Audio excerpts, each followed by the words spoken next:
rezeki kita masing-masing aja dijamin atau tidak? Sekarang kita berumah tangga, logikanya rezekinya berkurang apa bertambah? Makanya an-nikahu miftahu rizki, nikah itu kunci rezeki. Nah sekarang pertanyaannya, yang ada kenapa rumah tangga saya bukannya bertambah rezekinya tapi berkurang? Berarti ada masalah. Apa masalahnya? Apa persoalannya? Sok tulis. Ada 9 penghalang rezeki di rumah tangga. Bismillahirrahmanirrahim. Assalamualaikum warahmatullahi wabarakatuh.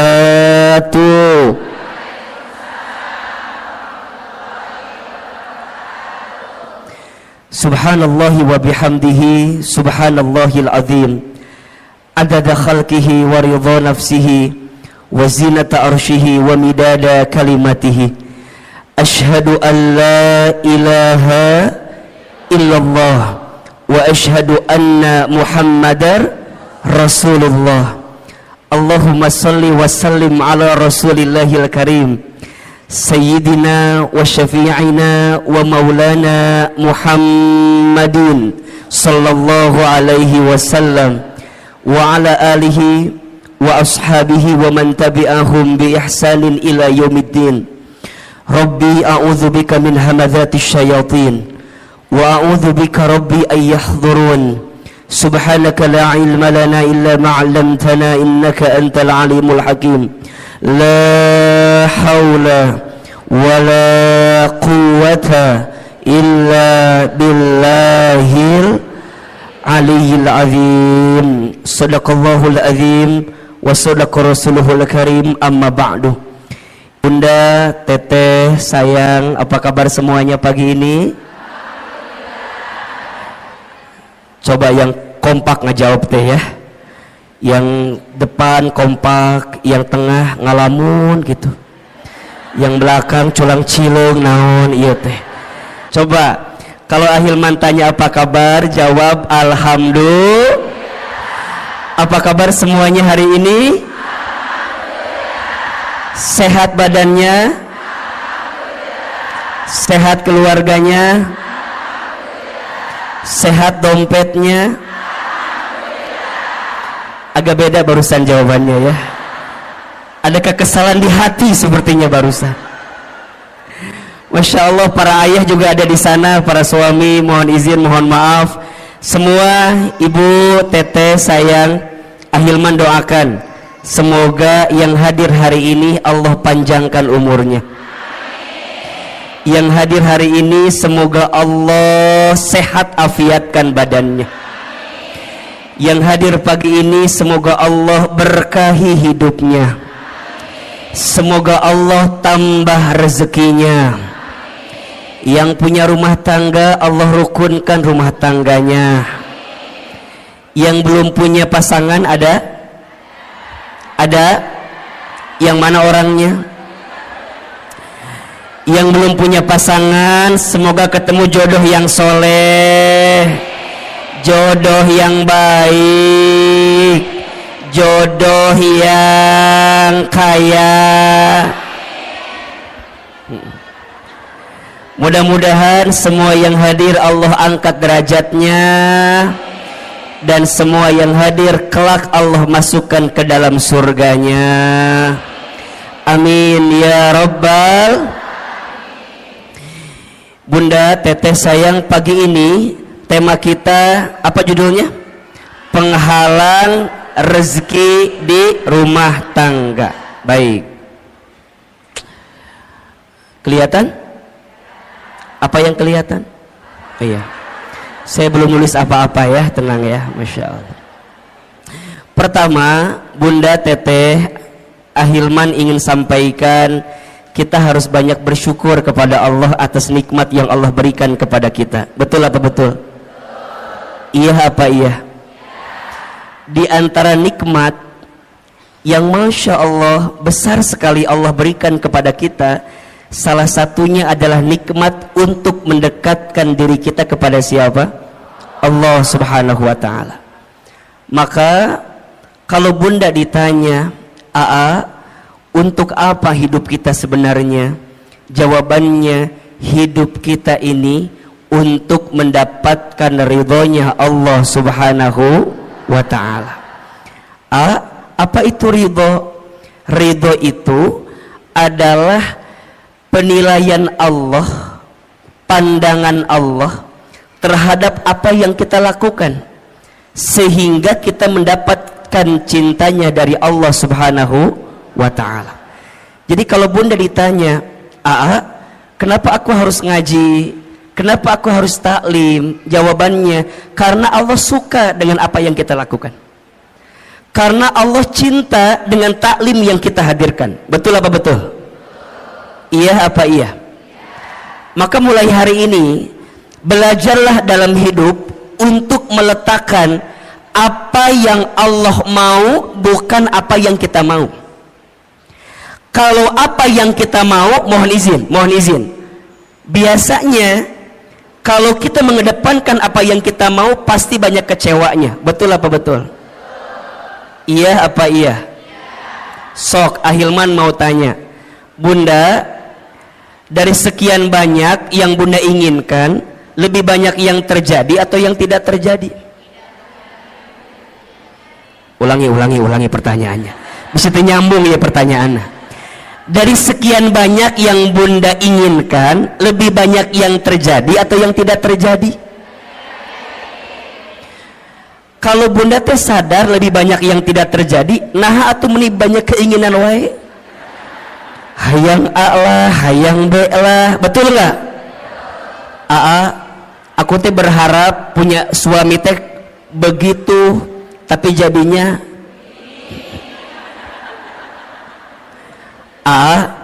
dah aku teh dulu berharap punya suami teh kayak Ustadz Hilman kayak gitu. Berharapnya tuh begitu. Emang kumaha gitu? Iya, siga awe gitu. Keur mah kasep, meureunna ieu meureun ieu ge. Keur mah bager, meureun ieu ge meureun. Bunda, kalau masih seperti itu, berarti bunda belum ridho dengan ketentuan Allah. Iya apa iya? Oh, berarti ternyata dari sekian banyak keinginan kita, lebih banyak yang terjadi, yang tidak terjadi. Betul. Terus apa sebaiknya? Sebaiknya belajar mengecilkan keinginan kita dan belajar meningkatkan kepantasan hidup kita. Status hari Kamis itu, Herbolah itu ya. Belajar menurunkan keinginan kita dan belajar meningkatkan kepantasan kita. Karena pada akhirnya, kalau kepantasan kita sudah ada pada titik yang sesuai pandangan Allah, pasti kita akan mendapatkan apa yang kita inginkan itu. Betul apa betul? Berarti, punten mohon maaf, kalau sekarang kita ditanya nah hanya aku teh pengennya A, jadinya B, aku teh berharapnya begitu, jadinya begini. Oh, boleh jadi bukan salah keinginanmu, tapi salah kepantasan dalam dirimu yang tidak sesuai dengan apa yang Allah inginkan. Betul apa betul? Nah, apa kuncinya? Punten. Boleh jadi salah satu yang harus kita evaluasi adalah selama ini kita teh jarang ngikutin apa yang Allah mau. Kita mah suka ngotot maunya sesuai dengan apa yang kita mau, ujungnya jadi capek. Betul? Maka bunda teh dalam hidup hanya mengerjakan apa yang jadi skenario Allah aja. So simpelnya, lakukan apa yang Allah cintai, tinggalkan apa yang Allah benci. Ini poin. Lakukan apa yang Allah cintai, tinggalkan apa yang Allah benci. Kalau bunda sudah belajar melakukan apa yang Allah cintai, maka Allah akan mencintai apa yang kita lakukan. Dan itu menjadi rumus kebaikan yang akan datang dalam kehidupan kita. So mulai hari ini, ketika berbuat kebaikan, fokusnya hanya ingin mendapatkan pahala dari siapa?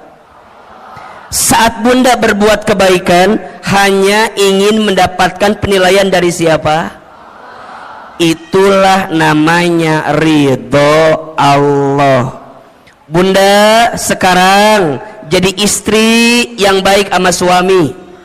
Jangan terlalu berharap agar suami kita jadi tambah sayang sama kita, karena kejadiannya banyak istri yang udah sayang sama suaminya tapi suaminya nggak sayang sama istrinya. Ada atau tidak? Yang mana orangnya? Meni sedih gitu ada. Abi etama abi pisan etama abi. Nah bisa begitu Ahilman, karena boleh jadi saat bunda sekarang berbuat baik sama rumah tangga kita, niatnya hanya ingin dinilai sama suami kita. Kalau itu yang terjadi pasti kecewa. Tuh 2, 3. Betul? Jadi mulai sekarang atuh untuk apa? Aku teh jadi istri yang baik karena aku tahu Allah suka sama istri yang baik kepada suaminya. Betul? Kumaha carana Ahilman? Simple. Kan bunda sudah pernah belajar banyak ya. Ada ciri istri yang baik itu setidaknya ada 4. Tolong catat ini. 1, istri yang baik itu adalah istri solehah yang ketika dipandang oleh suaminya membahagiakan hati suaminya. Makanya sekarang bunda harus berpenampilan terbaik di depan suaminya sendiri, bukan suami orang lain maksudnya gitu ya. Harus jadi lebih cantik, lebih baik di depan suaminya sendiri. Makanya kalau sekarang bunda misalnya mohon izin ya, ikutan senam, misalnya senam jumba, bunda teh senam jumba, aduh gelancar gitunya. Terus bunda teh bilang gini ke suami, ayah apa bunda teh udah sebulan ikut senam jumba. Oh gitu. Senam jumba di mana? Di Cetuti. Tadi situ ada terus ada senam jumba Cetuti ayah tadi dinya. Nah terus ditanya bunda teh, oh gitu. Terus kata bunda, coba ayah lihat ada sesuatu nggak dari bentuk bunda gitu, dari penampilan bunda. Tapi suami tuh ngomong gini doang ke bunda, oh bunda teh senam, iya, asa nggak ada perubahan. Tah, kalau bunda senamnya untuk suami sakit atau tidak? Sakit. Tapi kalau bundanya ngerti, kalau berpenampilan cantik sehingga membahagiakan hati suami itu disukai oleh Allah, maka bagaimanapun caranya suami muji, suami nggak muji, betul? Suami lihat, suami nggak lihat, nggak ada urusan. Dah karena buat aku mah ini pasti dapat pahala dari siapa? Jadi bunda nggak akan ngambek. Kamu mah ya ngongkosin enggak, nganterin enggak, minimal kamu tuh ngehargain aku. Aku tuh capek. Kalau ibunya gitu, pusing apa enggak? Pusing, ujungnya senam teh bunda jadi stres sendiri. Stres, buat apa stres begitu? Ujungnya nggak dapat pahala apa-apa. Betul apa betul? 2, apalagi istri yang baik itu istri yang ketika diperintah oleh suaminya taat kepada suaminya. Makanya bunda ingat ya, kalau suami kita minta sesuatu, bunda harus ingat, oh Allah sedang menyimpan surganya melalui suami kita. Makanya kalau bunda dipanggil, bunda nyamperin, iya ayah, iya sayang, bunda bikin kopi. Kadang-kadang bunda mah ambil gulanya, ambil kopinya, ambil airnya, nyieun sorangan, bikin sendiri. Jangan begitu bunda sayang. Kalau suami kita minta sama kita, berarti di situ Allah sedang menyiapkan pahala untuk kita. Betul? Ketika bunda bikin itu jangan sambil kesel, apalagi jangan sampai dicampur sama sianida. Jangan. Udah amni kepisan ka suami teh aku mah. Jangan. Bikin. Nah ini kadang-kadang kan kita mah suka lupa ya, kalau dalam kebaikan itu ada pahala dari Allah. Betul? Bunda teh udah bikin, tapi suami tuh nggak muji sama kita. Kamu mah bikin kopi itu mending nggak enak, kadang-kadang gitu kan? Ya ayah, maafin ya. Tadi teh bunda lagi kesel ke siapa? Ke kamu atau ke siapa lagi? Manya ke siapa lagi? Jangan begitu. Karena dari setiap kebaikan kita pasti dapat pahala dari siapa? Allah. 3, istri yang baik itu istri yang ketika diberi tidak menyelisihi suaminya. Tuh. Ketika diberi tidak menyelisihi suaminya. Bunda sayang, mulai hari ini belajar ya untuk selalu menerima apa yang suami berikan. Jangan ini mah dikasih ini kurang, dikasih ini kurang. Punten ya, kenapa kita selalu merasa kurang? Karena penyakitnya suka membandingkan dengan orang lain. Bunda teteh kalau mau bahagia ojo dibandingke, jangan dibanding-bandingkan. Setuju? Mulai hari ini kalau suami ngasih, bunda bilang terima kasih ayah, terima kasih sayang. Sok Ahilman mau tanya, hari ini sudah bilang terima kasih belum sama suaminya? Jangan berbohong. Sudah apa belum?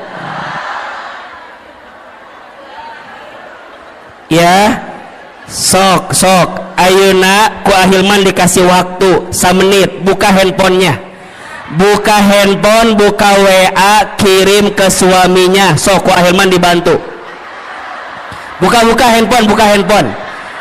Yang udah punya suami ya, yang belum jangan WA suami orang lain, jangan. Ini mah yang udah punya suami sendiri. Sok buka WA nak, buka WA. Ya penting ya, buka. Sudah belum? Oke, sekarang masuk WA, kemudian cari kontak suami kita. Siapa namanya? Sok, buka. Kalau namanya belum ganti. Sekarang ganti, suami soleh namanya. Suami soleh namanya. Siapa namanya? Sayang. Oke. Ibu siapa nama suaminya di WA? Harry. Jadi Harry eta mah lain. Ya. Bapak. Sok yang belum diganti. Tulis. Ya. WA-nya terima kasih. Tulis. Udah? Oke. Atas semua kebaikanmu. Dah. Terima kasih atas semua kebaikan. Tulis. Udah belum? Di bawahnya lagi, aku doakan atau mama doakan, saya doakan, terserah panggilannya apa. Semoga kamu, semoga ayah semakin disayang Allah. Terus. Semoga kamu, semoga ayah, semoga bapak semakin disayang Allah. Udah belum? Kirim ayeuna, kirim. Lamun teu nyampe berarti nggak ada kuota eta mah. Tapi kirim heula. Udah, oke. Sekarang simpen HP-nya. Jangan ditungguin balasannya, jangan ditungguin balasannya. Udah, tutup. Yang ketiga, ciri istri yang baik itu istri yang ketika diberi tidak menyelisihi suaminya. Dan yang keempat, istri yang baik itu istri yang ketika ditinggal mampu menjaga diri dan keluarganya. Ada berapa? 4. 1, istri baik itu istri soleha yang ketika dipandang suaminya membahagiakan hati suaminya. Yang kedua, ketika diperintah taat kepada suaminya. Yang ketiga, ketika diberi tidak menyelisihi suaminya. Dan yang keempat, ketika ditinggal mampu menjaga diri dan keluarganya. Bunda kenapa melakukan itu? Karena bunda tahu semua itu adalah sesuatu yang dicintai oleh Allah. Betul? Kalau bunda melakukannya, pasti bunda mendapatkan pahala dari siapa? Mulai hari ini saat kita berbuat baik, niatnya untuk mendapatkan ridhonya siapa? Allah. Bisa atau tidak? Bisa atau tidak? Kalau ini yang sudah kita pahami, insya Allah kita akan lebih tenang dalam menghadirkan kebaikan di hidup kita masing-masing, insya Allah. Baik bunda, pagi ini kita akan belajar tentang penghalang rezeki rumah tangga. Oke. Baik. Sebelum kita membahas apa di antara penghalang rezeki rumah tangga, di sini ada dua kata yang harus kita definisikan terlebih dahulu. Yang pertama tentang rezeki, yang kedua tentang rumah tangga. Oke. Yang pertama, apa itu rezeki? Tulis. Rezeki itu segala sesuatu yang bisa dimanfaatkan dalam hidup, yang diberikan oleh Allah Subhanahu wa ta'ala. Ulangi. Rezeki itu segala sesuatu yang bisa dimanfaatkan dalam hidup, yang diberikan oleh Allah Subhanahu wa ta'ala. Berarti ada dua kata kunci yang harus bunda teteh sayang pahami tentang rezeki. Kata kunci pertama, rezeki itu adalah sesuatu yang bisa dimanfaatkan. Dan yang kedua, kata kuncinya, rezeki itu diberikan oleh siapa? Allah. Oke. Ada orang yang memahami rezeki itu sebatas harta atau materi. Padahal mohon maaf, harta, materi dengan rezeki itu beda. Apa bedanya AA? Kalau harta itu nih, sesuatu yang kita miliki dengan izin Allah. Kalau rezeki itu sesuatu yang kita manfaatkan. Tidak semua rezeki bentuknya harta, dan tidak semua harta jadi rezeki. Contoh, AA tinggal di Sentul. Di Sentul itu biasanya yang punya rumah tinggalnya nggak di Sentul, tinggalnya di Jakarta. Oke. Rumah itu secara harta punya siapa? Punya orang yang tinggal di Jakarta. Tapi rizkinya ditempati oleh orang yang nungguin rumah, pembantunya. Hartanya punya siapa? Orang yang tinggal di Jakarta. Tapi rizkinya rizki siapa? Pembantunya. Jelas tidak? Jelas tidak? Jadi rezeki itu bukan yang harus kita miliki.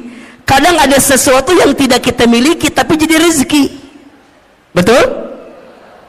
Ahilman suami siapa?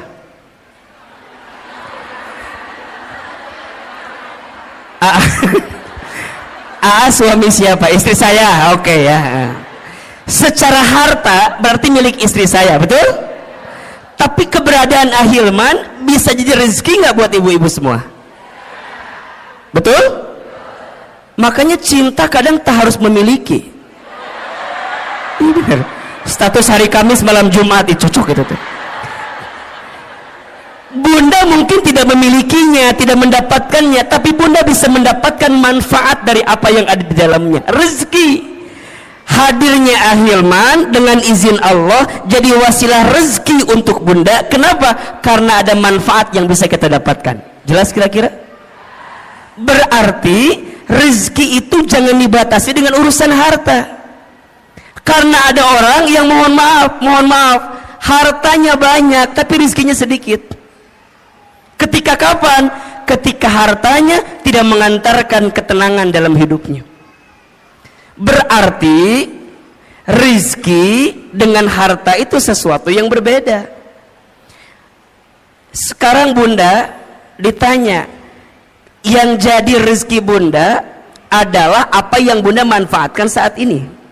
Kerudung bunda antara yang di lemari, halo, kerudung bunda antara yang di lemari dengan yang dipakai lebih banyak yang mana?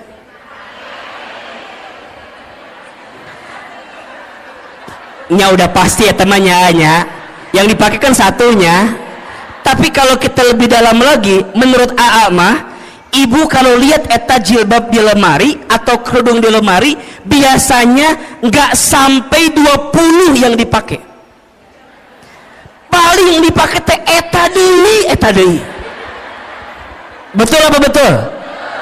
Senin biru, Selasa hijau, Rebo merah, Kamis coklat, Jumat putih, dibolak-balik eta terus.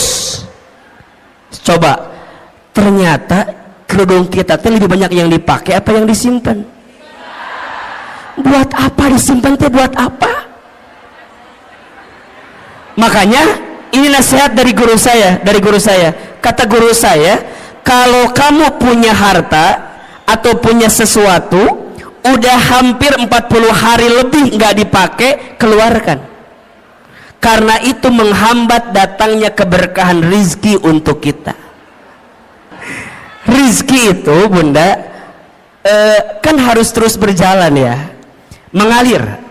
Kalau bunda punya baju, misalnya punya kerudung, kata guru saya, kalau udah 40 hari nggak dipakai, segera keluarkan.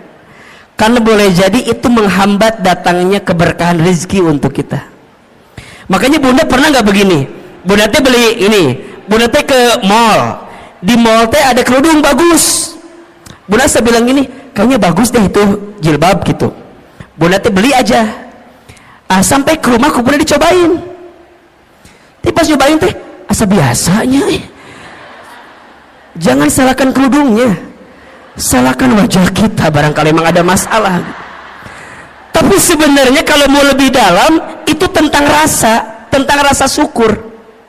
Jadi bunda tuh nggak nikmatin yang ada. Kenapa? Karena terhambat dengan apa yang bunda hari ini tidak keluarkan. Maka hati-hati, keberkahan rezeki itu lebih penting daripada banyaknya rezeki. Ibu pernah nggak makan di satu tempat, abis makan teh pulang di jalan teh bunda gini ngedemul, tahu gini mah nggak makan di situ, udah mah harganya mahal, mana rasanya enggak. Pernah nggak begitu? Pernah nggak? Mulai hari ini perbaiki. Jangan berkata buruk untuk sesuatu yang pernah masuk ke perut kita. Kenapa? Keberkahan rizkinya hilang. Apalagi kalau bunda tambah bikin status lagi, jangan makan di sini, udah mahal, nggak enak. Ya teman doba dosana teh. Ke rumah kita nggak bersyukur, ngahina, kemudian nyebarin ke orang lain. Terus gimana? Belajar memahami rezeki lebih luas. Makanya bunda perhatikan, doa mau makan apa kalimatnya? Allahumma barik fima rozaqtana wa qina adzab. Sebenarnya ini doa tidak harus ketika mau makan aja. Ketika bunda mendapatkan rezeki, doanya itu Allahumma barik lana fima rozaqtana wa qina. Maka nanti bunda pahami tentang rezeki.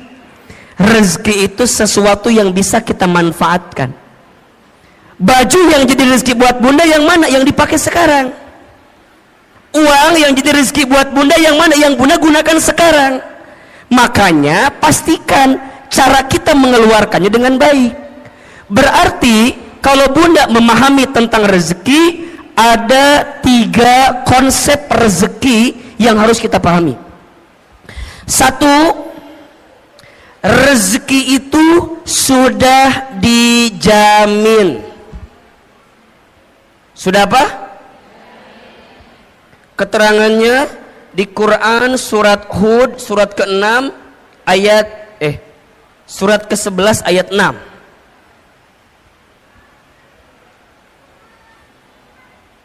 Surat apa? Ke-11 ayat 6. Bunda perhatikan ini ya. Selama kita hidup di muka bumi, maka selama itu masih ada catatan rezeki untuk kita. Coba dibuka surat Hud ayat 6. Ya, AA ingin meyakinkan kepada Bunda agar tidak gelisah urusan rezeki. Karena hari ini banyak orang yang frustasi, yang stres tentang rezeki. Banyak atau tidak? Padahal kata Allah, perhatikan ayatnya. A'udzubillahi minasyaitonirrajim. Wa ma min dabbatin fil ardi illa 'alallahi rizquha.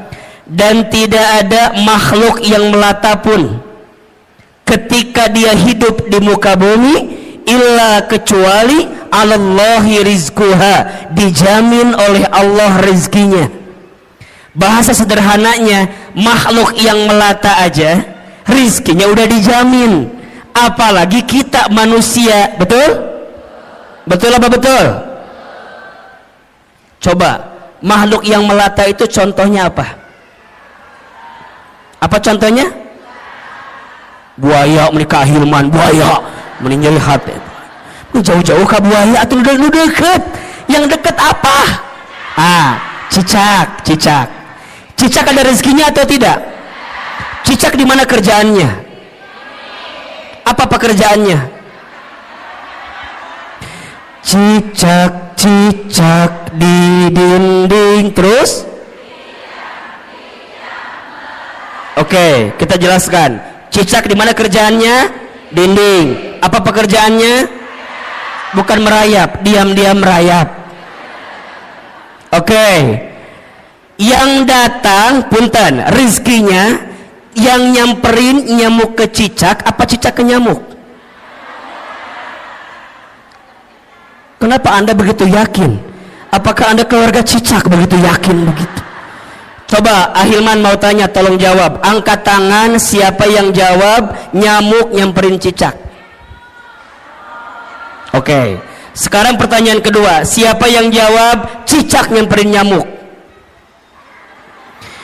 Ini yang tidak menjawab ada masalah apa, Besti? Cicing we ditanya ini ngahulang kieu we. Enggak punya pendirian Anda itu. Tolong Anda yang mana pilihannya Anda ini ya Allah.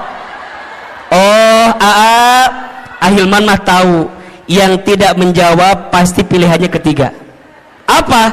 Cicak dan nyamuk sama-sama bergerak. Betul nggak? Datang seekor terus jadi dua-duanya bergerak atau tidak? Nyamuk terbang dapat dengan cicak. Cicak diam atau bergerak? Mana gerakannya? Tahap. Hap. Oke. Pertanyaan selanjutnya, Bunda pernah tahu nggak berapa kali cicak harus hap untuk mendapatkan satu nyamuk? Sebentar. Keluarga cicak dari Cibubur apa jawabannya? Silakan. Ini begitu yakin dengan 2, 3.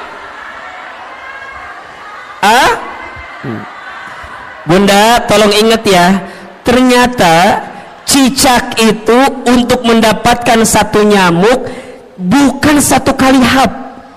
Menurut penelitian butuh beberapa kali hap, bahkan sampai 80 kali hap untuk mendapatkan satu. Pertanyaannya, apa yang membuat cicak istiqomah? Apa yang membuat cicak bisa konsisten untuk hap walaupun nggak dapat nyamuknya. Kenapa? Karena cicak yakin rizki udah dijamin sama siapa? Cicak aja ya, maknya kita enggak. Jadi kalau suami ibu bilang gini, bunda, ayah mah udah hopeless hidup teh, udah enggak ada peluang rizki. Bunda jawab, cicak aja yakin, masa bapak enggak? Gitu. Ibu ingat ya, suami itu kalau kehilangan pekerjaan biasa, asalkan jangan kehilangan harga dirinya. Maksud Ahilman apa? Kalau suami ibu ada yang dirumahkan, di PHK, ibu teh kudu nguatin suami ibu. Ayah tenang, ayah mah hebat, ayah mah keren, ayah mah luar biasa. Tapi nah ayah teh dipecat atuh, ayah teh mikir atuh. Jangan, yang lainnya itu mah jangan, itu mah. Yang pertama tadi benar tuh, ayah mah hebat, ayah mah yakin bunda mah ya, kalau perusahaan ini mecat ayah, ayah mah aku mah yakin ayah pasti diterima di perusahaan lain. Ayah tenang, kalaupun perusahaan meninggalkanmu, aku tidak akan pernah meninggalkanmu. Gitu. Itu istri yang baik. Ini mah suami bilang, bun, aku dipecat. Apa. Coba gimana ulangi. Jangan bunda. Nah bunda kudu kuatin. Ayah sok dibuka surat Hud ayat 6. Dibuka, dengerin, aku mau ceramah, dengerin. Kata suami, aku nggak butuh penceramah di rumah ini ya. Tapi maksud saya, bunda kudu yakin, ayah kudu yakin, selama kita hidup rezeki itu pasti masih ada, betul? Bahkan kata Nabi, seseorang tidak akan diwafatkan oleh Allah sebelum habis jatah rezekinya. Inna ahadakum lan yamuta hatta yastakmila rizquhu. Seseorang tidak akan diwafatkan oleh Allah sebelum habis jatah rezekinya. Berarti kalau ditanya, kalau sampai detik ini kita masih bisa bernafas, masih bisa membuka mata, masih bisa bergerak, berarti di saat yang bersamaan masih ada rezeki yang Allah berikan untuk kita. Setuju? Maka mulai hari ini jangan khawatirkan rezekimu, karena rezeki sudah tertakar, tak mungkin tertukar. Status hari Jumat itu. Yang kedua, rezeki itu harus diusahakan. Harus apa? Jadi nggak bisa diam-diam aja, kudu dijemput. Kenapa nyebutnya dijemput bukan dicari? Karena dijemput dengan dicari beda. Kalau dicari itu belum tentu ada, kalau dijemput pasti ada, betul? Berarti punten mohon izin, ikhtiar untuk menjemput rezeki itu wajib atau tidak? Wajib. Tapi hasilnya bukan ketentuan kita. Hasilnya mah terserah Allah mau kasih berapa untuk kita. Tugas kita mah apa? Give the best, keep the best, be the best. Berikan ikhtiar yang terbaik, tetap dengan ikhtiar yang terbaik, jadi yang terbaik. Hasil nama kumaha Allah. Itu tentang rezeki. Maka nanti ikhtiar rezeki ada dua. Satu ada ikhtiar bumi, dua ada ikhtiar langit. Apa maksudnya? Ikhtiar bumi itu usahanya, dagang, kerja, bertani, berkebun, itu ikhtiar buminya. Tapi jangan lupa ada ikhtiar langitnya. Apa? Dekatin Allah, karena yang ngasih rezeki siapa? Betul? Kalau bahasa syar'inya itu bertakwa kepada Allah. Allah Ar-Razzaq, Allah yang ngasih rezeki. Banyak orang yang sibuk mencari rezeki tapi lupa kepada yang memberi rezeki, padahal yang ngasih rezeki itu siapa? Berarti kenapa rezekiku sekarang nggak nyampe pada titik yang terbaik? Boleh jadi ini kekurangannya. Kita lebih sibuk mengedepankan ikhtiar bumi tapi kita lupa ikhtiar langitnya. Padahal janji Allah jelas, wa may yattaqillaha yaj'al lahu makhraja wa yarzuqhu min haitsu la yahtasib. Barang siapa yang mendekat kepada Allah, dia bertakwa kepada Allah, maka Allah hadirkan jalan keluar dari setiap persoalan yang sedang dihadapi. Bahkan Allah berikan rezeki la yahtasib, dari pintu yang tidak pernah disangka-sangka. Tolong ya, mulai hari ini jangan terlalu sibuk mencari rezeki tapi lupa kepada yang memberi rezeki. Dan yang ketiga, rizki itu berarti harus apa? Harus disyukuri. Nah, kalau sudah begini, nanti Bunda akan memahami rizki Allah itu luas dan banyak. Betul apa betul? Hari ini Bunda sehat, rizki atau bukan? Hari ini Bunda bisa taklim, rizki atau bukan? Hari ini Bunda punya rumah tangga, rizki atau bukan? Hari ini Bunda punya sahabat yang menguatkan, rezeki atau bukan? Punya suami yang masih bersama dengan kita, rezeki atau bukan? Bunda punya majelis taklim yang Masya Allah kegiatannya banyak, rezeki atau bukan? Bunda masih bisa membuka mata, rezeki atau bukan? Bisa bernafas, rezeki atau bukan? Bunda pernah mikir nggak, kalau Bunda nggak bisa nafas gimana? Matilah pasti itu mah. Hidung, nikmat hidung itu luar biasa Bunda. Kebayang gak kalau Bunda hidungnya nggak bisa mencium?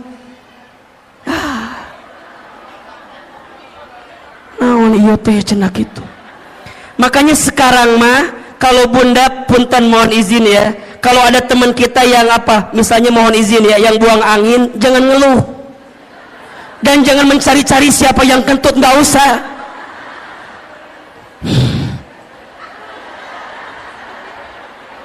Malah kita nuduh salah lagi. Kamu kentut ya, kamu kentut. Jangan. Udah mulai hari ini mah kalau ada yang kentut, Bunda bayangin, ya Allah, terima kasih hidung saya masih berfungsi ya Allah. Gimana kalau dicabut ini fungsi hidung, Bunda nggak bisa.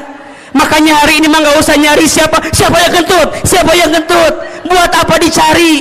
Kalau udah tahu juga nggak akan ada ngaruhnya. Tetap udah masuk ke hidung kita. Udah. Sok buat apa dicari? Kamu buat apa?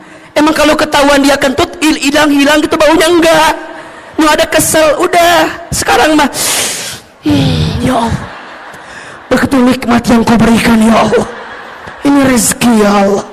Karena belum tentu aku mendapatkan yang seperti ini ya. Ini rezeki. Berarti rezeki dengan gaji sama atau beda? Beda. Gaji itu ada slipnya, rezeki nggak ada slipnya. Gaji itu ada tanggal bulannya, rezeki nggak ada tanggal bulannya. Betul?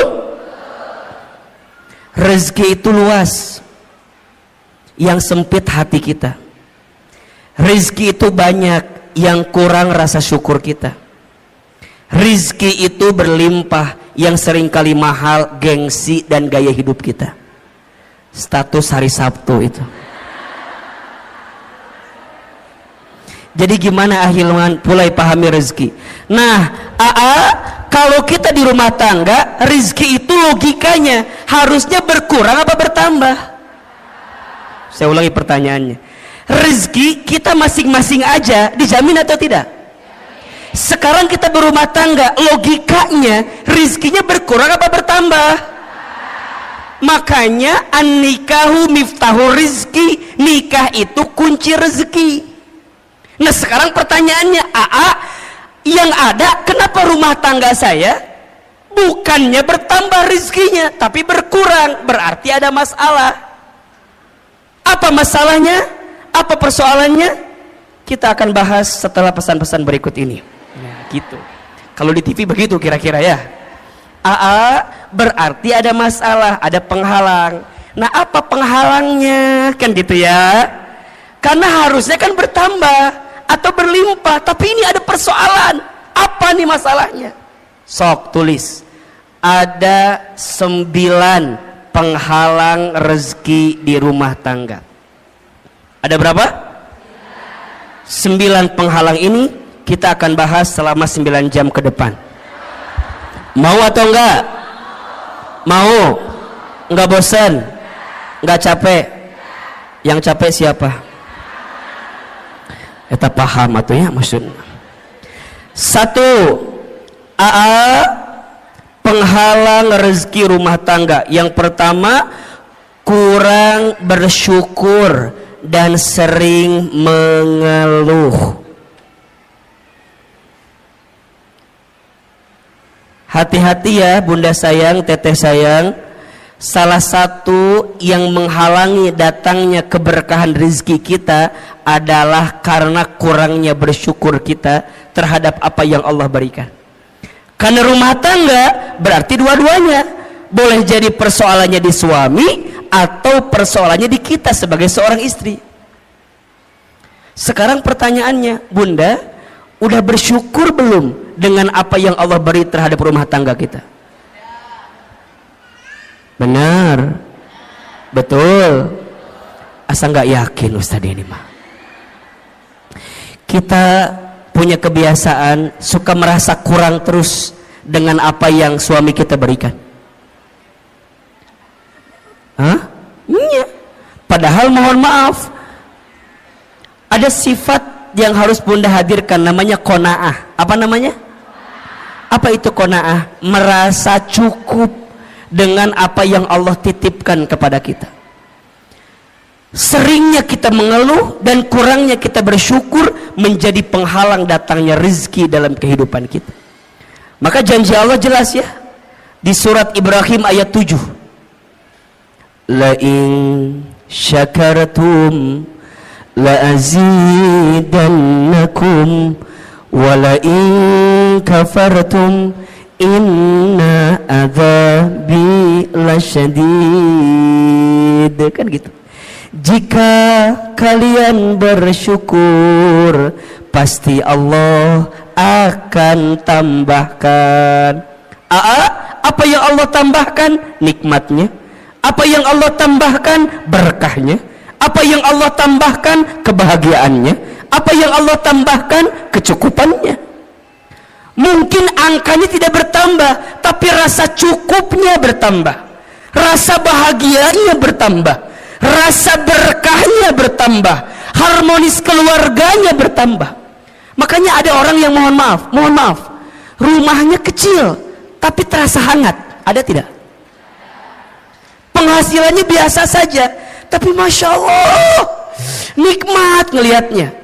Boncengan, naik motor, istrinya di belakang, suaminya di depan, pelukan, sholat berjamaah ke masjid, ikut taklim. Kadang kalau kelihatan kasat mata asa biasa, tapi boleh jadi itu nikmat yang Allah berikan kepadanya. Apa itu syukur? Syukur itu menggunakan semua nikmat dari Allah untuk semakin dekat sama Allah. Itu syukur. Jadi syukur itu menggunakan semua nikmat dari Allah untuk lebih dekat dengan siapa? Dengan Allah. Jadi bukan tentang seberapa banyak yang kita miliki, bukan tentang seberapa mewah mobil yang kita punya, bukan tentang seberapa megah rumah yang kita punya, bukan, tapi tentang seberapa luas hati kita untuk bisa menerima apa yang Allah berikan melalui pasangan kita. Makanya bunda sayang, kalau bicara kekurangan pasangan, ada atau tidak? Ada. Sedikit apa banyak? Ini karunia gitu banyak. Mulai hari ini mah ya diubah. Nikmat Allahnya banyak, kekurangannya sedikit. Kita mah kadang-kadang suka melebihkan kekurangan yang ada di pasangan kita, tapi kita lupa nikmat kebaikan yang Allah titipkan kepada pasangan kita. Maka sering Ahilman sampaikan, bunda, mengeluh itu bukan keadaan, tapi mengeluh itu perasaan. Status hari Minggu itu. Mengeluh itu bukan keadaan, tapi apa? Perasaan. Kayak miskin itu kalau kata Aama bukan keadaan, tapi perasaan. Ada orang yang kaya tapi hatinya miskin, ada tidak? Ada orang yang mungkin keadaannya kelihatan miskin tapi hatinya kaya, ada atau tidak? Berarti kaya miskin itu pilihan, tergantung cara pandang kita memahami kehidupan. Bunda, kalau Ahilman tanya begini, bunda tolong tuliskan 5 kelebihan suami, pasti bunda mikir apa ya? Apa ya, nggak ada apa. Tapi kalau AA ganti pertanyaannya, Bunda tuliskan 5 kekurangan suami, pasti Bunda nawar, boleh nggak 10 aja? Sok, tanpa disadari begitu. Makanya hati-hati, penghalang datangnya rezeki di rumah tangga kita karena apa? Kurang bersyukur dan sering mengeluh. Maka lihat ujung ayatnya tadi, wala in kafartum inna adzabi, dan jika kalian kufur sesungguhnya azab Allah begitu pedih. Apa di antara azabnya? Mohon maaf, mohon izin, hati sempit, hidup sulit, ya kan? Pikiran rumit, rungkad, riweuh, liur. Bunda sering nggak lihat gini, lihat suami itu merasa liur, sering nggak? Istighfar. Ayah, aku mau lihat kamu itu merasa liur, wayanya aku naonnya. Istighfar boleh jadi cara pandang kita terhadap rumah tangga kita yang belum baik. Nikmat Allah itu banyak. Bunda belajar ya, kalau suami tidur Bunda tatap.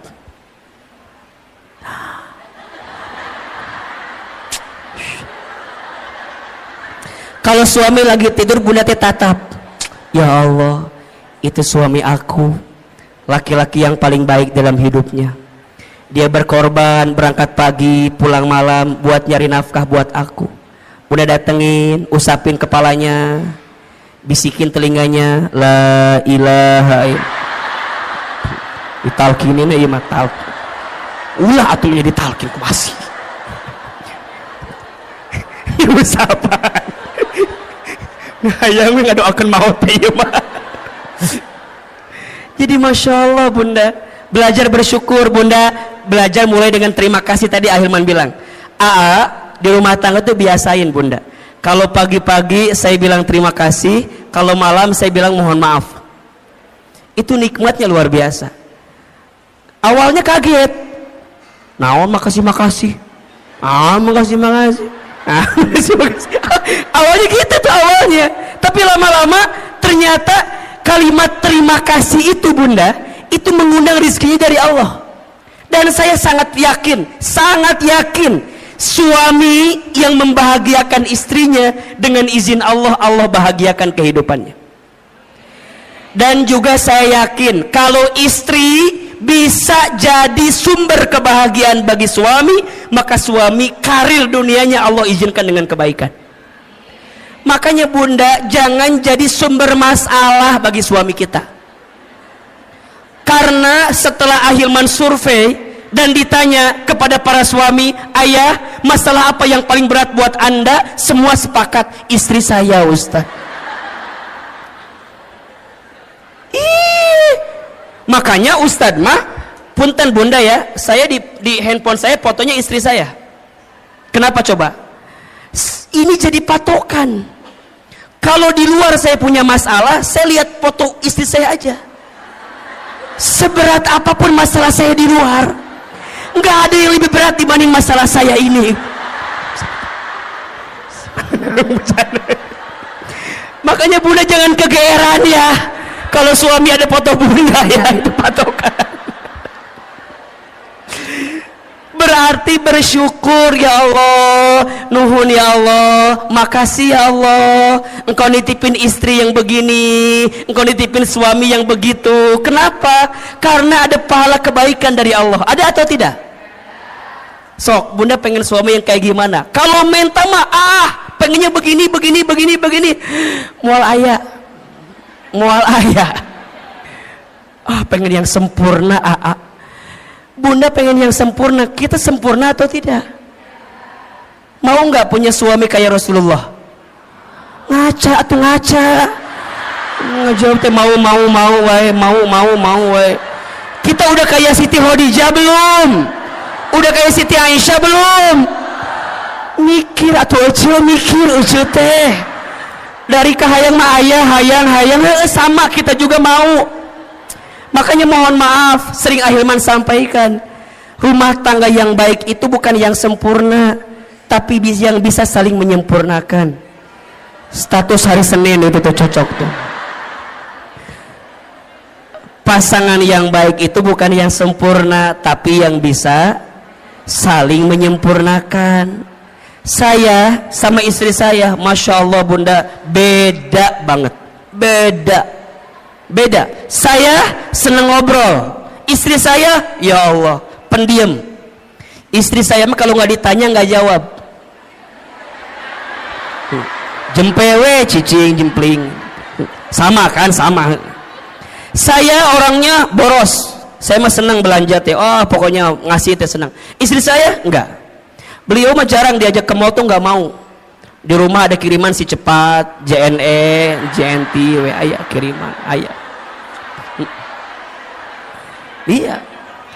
Saya kalau ada uang keluar cepat. Istri saya kalau uang udah masuk ke dia susah keluarnya.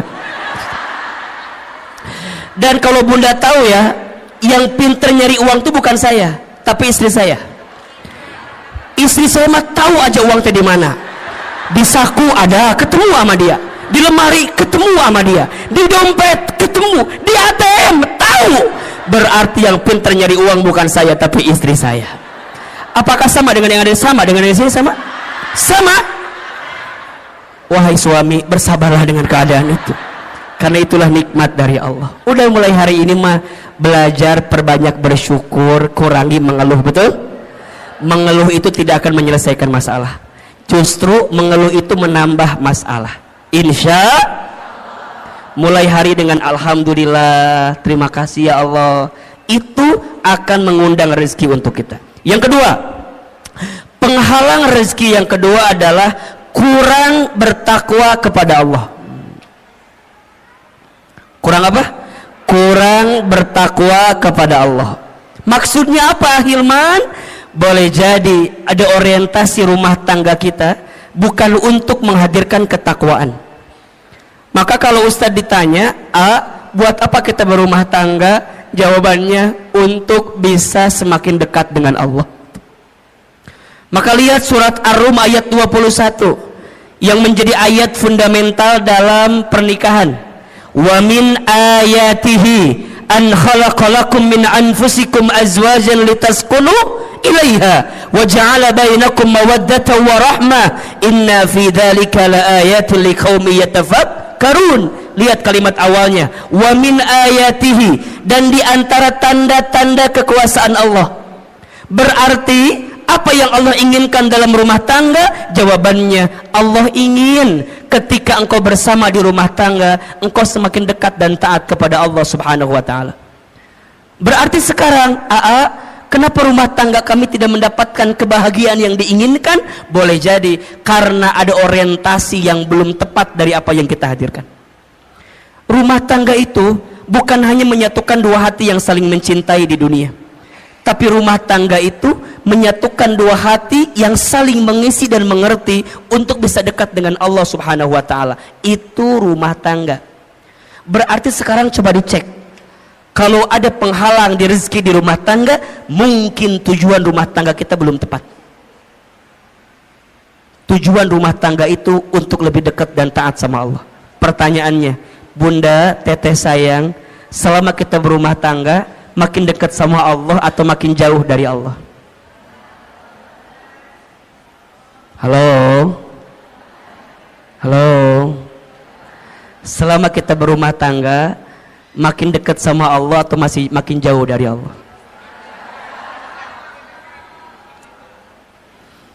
Cek suami kita, cek keluarga kita, cek diri kita. Karena harusnya rumah tangga menjadi jembatan atau tangga berharga untuk mendekatkan diri kita dengan siapa? Allah subhanahu wa ta'ala. Maka hati-hati, kenapa rezeki boleh jadi terhalang di rumah tangga kita? Karena kurang bertakwa kepada Allah subhanahu wa ta'ala. Yang ketiga, kenapa Ahilman? Apa penghalangnya? Masuk prakteknya. Karena lalai dalam sholat. Lalai dalam sholat. Coba dibuka surat Toha ayat 132. Surat apa? Toha ayat berapa? 132. Surat Toha ayat 132. Ternyata bunda, teteh sayang, sholat itu bisa jadi indikator kebaikan rezeki datang di kehidupan kita. Sudah dibuka? Surat Toha surat ke-20 ayat 132. A'udzubillahi minasyaitonirrajim.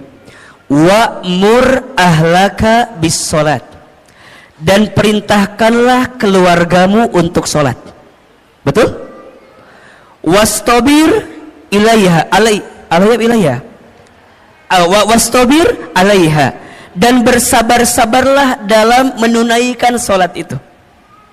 Lihat, kalau sholatnya udah baik, kalau sholatnya sudah terjaga, la nas'aluka rizqan, jangan pernah bertanya tentang rezeki. Betul? Nahnu narzuquka, kami yang akan menjamin rezekimu. Wal akibatul littaqwa, dan itu semua akibat ketakwaanmu. Ada nggak ayatnya? Ada nggak? Kenapa di situ sholat dihubungkan dengan rezeki? Boleh jadi jawabannya karena sholat itu pula lah yang kemudian bisa menjadi bagian yang bisa mempercepat datangnya rezeki untuk kita. Makanya sekarang kalau bunda ingin tanya, gimana agar rezeki kami lebih baik dalam hidup? Perbaiki sholat. Perbaiki sholatmu, maka Allah perbaiki hidupmu. Jaga sholatmu, maka Allah akan jaga hidupmu. Rapihin betul sholatmu, maka Allah pasti rapihin rezekimu.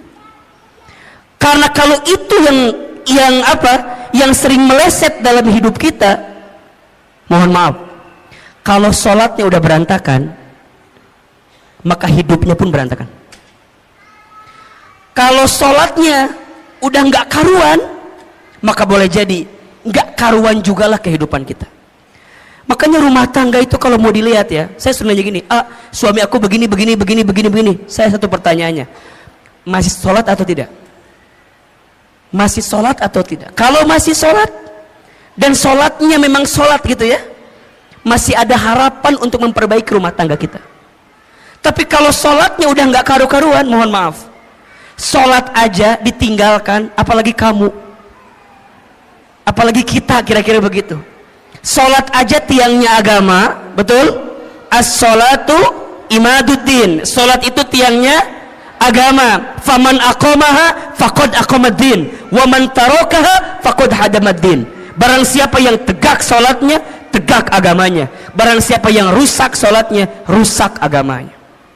Ini yang paling menarik, ada analogi begini. Bunda bayangkan inilah, rukun Islam kan ada 5 ya.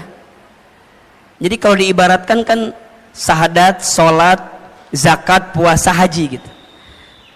Ibaratnya kalau misalnya mohon maaf ya, haji kita belum mampu, oke, slip 1. Puasa barangkali kita belum sempurna, slip 2.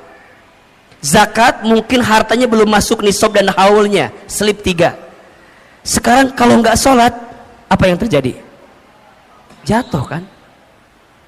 Makanya sholat itu kenapa jadi tiang agama? Inna awwala ma yuhasabu bihil abdu yaumal qiyamah as-sholat. Sesungguhnya perkara pertama yang akan ditanya di hari kiamat adalah sholat. Jika sholatnya baik, baik seluruhnya. Jika sholatnya rusak, maka rusak seluruhnya. Maka pesan Ahilman, jaga sholat kita. Jadi kalau bunda WA suami ya, tanya, ayah jangan lupa sholat ya. Ayah udah sholat apa belum? Itu Masya Allah, itu romantis tuh. Itu romantis.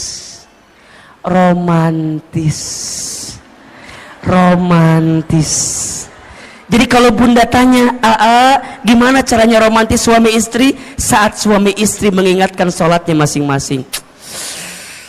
Bunda sering gak di WA gitu sama suaminya? Ngulang kan? Jarang kan? Bunda mah diingetin sholatnya sama muazin aja di Masjid Darussalam Kota Wisata. Sama, makanya di handphone kudu ada waktu sholat, diingetin. Yang wajib udah pasti, kalau mau tambah lebih cepat, yang sunnah. Guru saya mengingatkan ada 3 sholat sunnah, kalau bisa jaga betul ini.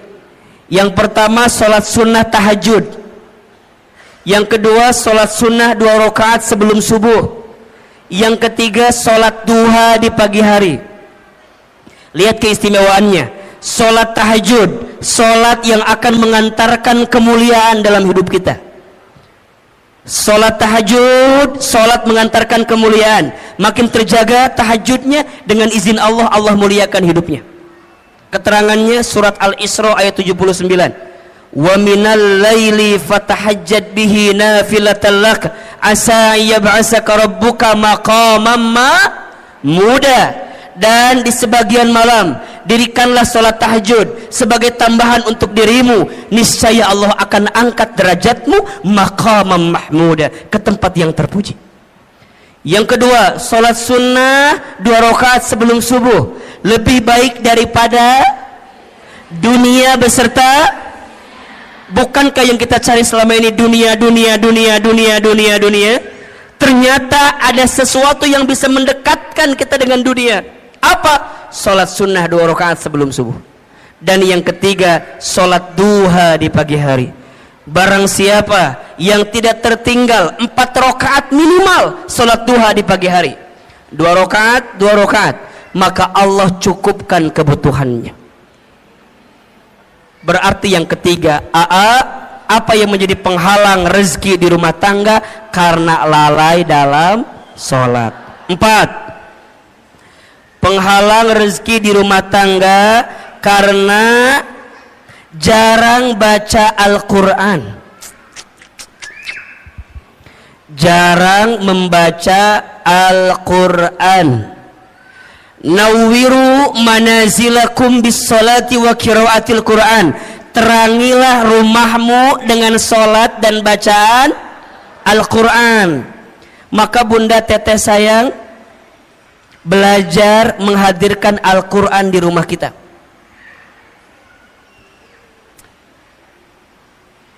Akan sangat sempit rumah, akan sangat hampa rumah jika di rumah itu tak dibacakan ayat suci Al-Quran. Karena ternyata, mohon izin, mohon maaf, apapun yang dekat dengan Al-Quran, maka Allah muliakan hidupnya. Coba Bunda lihat, bulan yang menjadi bulan diturunkannya Al-Quran, maka menjadi bulan yang paling mulia. Apa namanya? Ramadan. Malam yang menjadi malam diturunkannya Al-Quran, maka menjadi malam yang paling mulia, bahkan lebih mulia daripada 1000 bulan. Apa namanya? Lailatul Qadar. Manusia yang kepadanya diberikan wahyu Al-Quran, maka menjadi manusia yang paling mulia. Siapa namanya? Nabi Muhammad SAW. Kota yang menjadi tempat diturunkannya Al-Quran, maka menjadi kota yang paling mulia di dunia. Apa namanya? Mekah dan Madinah. Apapun dan siapapun yang dekat dengan Al-Quran, maka Allah muliakan hidupnya. Maka Ahilman berpesan sekali ya, kita semua, ayo jangan sampai sehari pun kita lepas baca Quran. Saya dapat wasiat dari guru saya, ada 7 surat pilihan yang boleh kita amalkan dalam setiap hari untuk kita baca. Ya. Yang pertama surat Ar-Rahman. Yang kedua surat Al-Waqi'ah. Yang ketiga surat Al-Muluk. Yang keempat surat Al-Jin. Yang kelima surat Al-Insyirah. Yang keenam surat Al-Ikhlas. Yang ketujuh jika hari Jumat surat Al-Kahfi.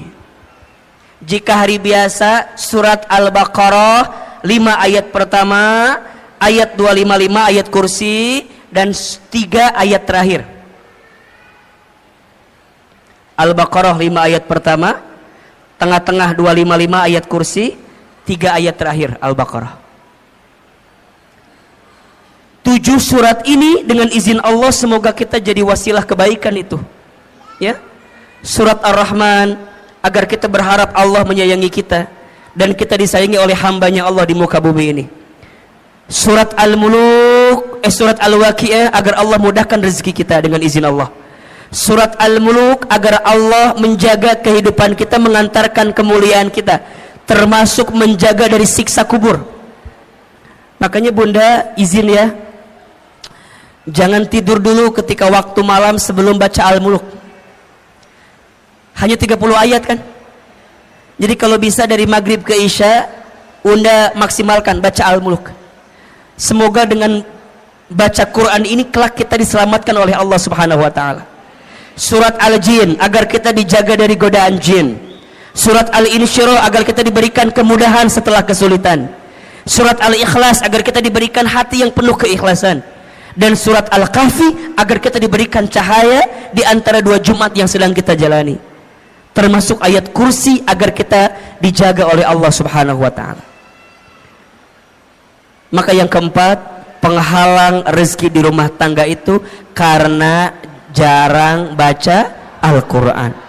Yang kelima, penghalang rezeki di rumah tangga itu karena lupa bersedekah. Lupa atau jarang bersedekah. Bunda teteh sayang, mana kosot sodakotun min mal, tidak akan pernah berkurang harta yang disedekahkan. Justru yang terjadi kalau kita sedekah makin ditambah. Tapi kalau kita seret menyimpan dari apa yang harus dikeluarkan, maka mohon maaf, boleh jadi itu yang menghambat datangnya rezeki dalam kehidupan kita. Maka ada filosofi hidup namanya terima kasih. Terima kasih, terima kasih. Apa artinya Ahilman? Seberapa banyak yang ingin kita terima tergantung yang kita kasih. Oke, nomor berapa ini? Nomor berapa? Nomor 6. Karena makan harta haram. Mengambil harta haram. Ternyata mohon maaf, harta yang kita dapatkan itu harus dipastikan kehalalannya. Karena harta yang tidak halal tidak akan pernah tumbuh daging dari harta yang tidak halal. Doa nggak dikabulkan oleh Allah kalau masih ada harta yang tidak halal. Keberkahan dijauhkan oleh Allah ketika masih ada harta yang tidak halal. Maka bunda pastikan, selain bertanya ke suami tentang berapa penghasilannya, tapi tanyakan dari mana penghasilannya. Itu penting. Itu penting. Kenapa? Karena suami kita mencari nafkah, kasih kepada keluarga, nanti jadi masakan untuk kita. Kalau hartanya tidak halal, maka tidak akan mengantarkan kebaikan untuk kita. Maka yang keenam, kenapa rezeki tidak kunjung datang atau tidak jadi kebaikan yang segera datang kehidupan kita? Karena makan harta haram. Yang keberapa? 7. Karena zolim kepada pasangan. Zolim kepada pasangan. Makanya bunda, teteh sayang, belajarlah mulai hari ini jangan menzolimi pasangan kita dengan cara apapun, baik verbal ataupun non verbal. Saya tidak sepakat dengan apapun bentuknya KDRT di rumah tangga. Kekerasan dalam rumah tangga itu, nauzubillah, semoga Allah membimbing kita untuk dijauhkan dari perbuatan seperti itu. Kata-kata harus dijaga, apalagi seorang istri. Di video saya mungkin bunda lihat juga ya, al-mar'atu kal mir'ah, perempuan itu seperti cermin hatinya. Kalau sudah pecah, mungkin kau bisa merangkai kembali pecahan cerminnya, tapi pantulan cahayanya tidak akan sama seperti sedia kala. Itulah hati perempuan. Kalau sudah tersakiti, mudah memaafkan, tak mudah melupakan. Status hari Selasa itu ya. Makanya hati-hati betul, hati-hati betul. Maka Nabi bersabda, siapakah suami yang paling baik? Khairukum li ahlihi wa ana khairukum li ahli. Sebaik-baiknya suami adalah yang paling baik kepada keluarganya, dan aku adalah yang paling baik kepada keluargaku. Sama, siapakah istri yang baik? Jawabannya al-mar'atus solihah, istri yang solehah. Maka mulai hari ini bunda juga jangan zolim sama suami bunda. Para suami belajar jangan menyakiti hati istri kita. Belajar dengan hal-hal yang sederhana, manggil panggilan sayang. Ih, masya Allah. Ibu dipanggil sayang sama suami senang apa enggak? Itu sederhana tapi pahalanya gede banget.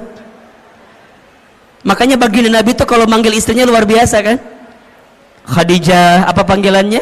Ya Ummul Mukminin, ibunya orang-orang beriman, Masya Allah. Aisyah, apa panggilannya? Ya Humaira, yang berpipi kemerah-merahan. Hari bunda, apa panggilannya sama suami? Kadang tergantung bentuk tubuh kadang-kadang ya. Kalau agak berubah dikit, dut kesini gitu ya. Nggak boleh, sakit hati itu namanya. Kalau agak hitam dikit, bujur katel ka dia maneha, itu jangan juga. Hari ini mah coba siapin panggilan-panggilan yang terbaik. Maka mohon izin ya, jangan mudah marah di rumah tangga. Karena rumah tangga yang diisi dengan kemarahan akan menjauhkan kasih sayang dari Allah Subhanahu wa taala. La taghdab walakal jannah. Jangan marah, bagimu surga. Sok belajar. Kumaha atunya kalau lagi kesel gimana mengendalikan marahnya? Catat 5 cara agar marah kita bisa dikendalikan. Yang pertama, ketika lagi marah langsung baca ta'awudz. A'udzu billahi minasyaitonir. Yang kedua, ketika lagi kesel, lagi marah, segera ambil air wudu. Ingat, marah itu dari syaitan. Syaitan itu dicipta dari api. Api itu hanya akan padam dengan air. Maka bunda kalau lagi marah segera ambil air wudu. Kalau mau tambah basah, mandi aja sekalian. Berenang ke laut, mati nanti ujungnya. Jangan, wudu. Habis wudu langsung ya gelar sajadah, sholat. Setelah itu baca Quran. Ambil wudu, gelar sajadah, sholat, baca Quran. Bunda akan menemukan ketenangan di situ. Yang keempat, ubah posisi. Kalau marah sedang berdiri, segera duduk. Kalau duduk masih marah, berbaring. Apa bahasa gampangnya? Sareken. Tidurin aja. Udah tidur mah insya Allah nanti juga lupa. Paling dimimpi ke bawah-bawah sedikit lah. Tidurin. Baru yang kelima, ingat-ingat pahala dari Allah untuk orang yang bisa menahan marah. Masya Allah. 5. 1. Baca ta'awudz. 2. Ambil wudu. 3. Dirikan sholat baca Quran. 4. Ubah posisi. 5. Ingat pahala dari Allah ketika orang bisa menahan marah. Dan bunda tahu ya, Masya Allah, ada seseorang yang nanti Allah berikan surga yang lapang dan luas. Siapa orang itu? Ternyata orang yang punya ketenangan hati. Siapa mereka? Mereka yang mampu menahan marah dan mampu memaafkan orang lain. Oke? Yang keberapa sekarang? Yang ke-8. Penghalang rezeki di rumah tangga karena durhaka kepada orang tua. Durhaka kepada orang tua. Bunda sayang, teteh sayang, ingat ya, kalau sudah menikah nggak ada bahasa ini orang tuaku, itu orang tuamu. Setelah menikah itu berubah jadi orang tua kita.